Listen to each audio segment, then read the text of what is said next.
Hi, my name is Matt Cuccia, and today I'm going to be showing you how to tension, how to tie a pigtail, and how to daisy chain the leftover of your rope tension snare drum. I'm going to be using my Eames bicentennial model made in Massachusetts. For starters, this drum, I've already gotten it taken apart. So the first step is we have to get all of the slack out of the drum. So what I like to do is I'll start right here at the beginning and I'll just start pulling on it.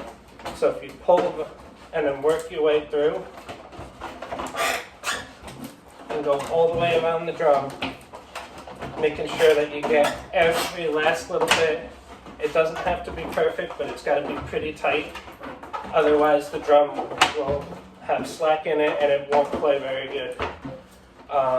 This particular drum has not been apart since 1984 is what it said on the inside.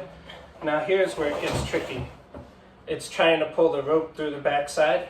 So what I have to do is now hold it and pull it through in this direction.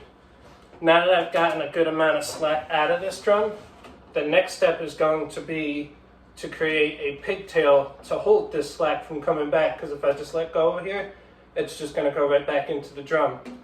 So what I like to do for creating my pigtail is now I'm going to go in a counterclockwise twist with the rope, because that's the way that the rope is tied. As you go, you twist it and it'll start creating a knot that resembles a pig's tail.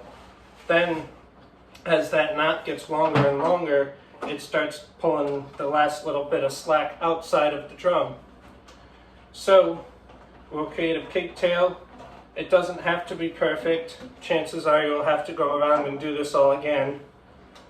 But create your pigtail, work it through until it starts pulling a little bit more slack out of it. So then we'll keep on going here. Now, this drum, as the heads are getting worn and used, it's going to pull these rims further and further down the drum and pull the heads tighter and tighter. And eventually these heads will break and we'll have to pull all of the ropes out of it in order to replace the head. But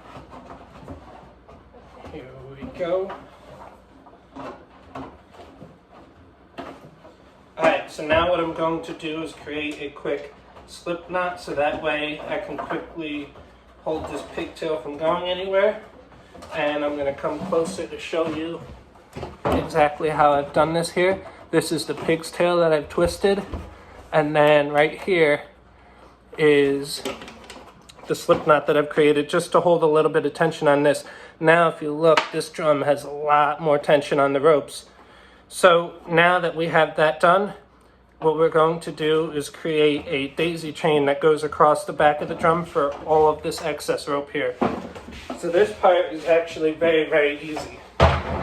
So what I like to do is, now that I've got my piece tied off, I'll tie it off completely into the rope. Just a simple knot as if you were tying your shoe.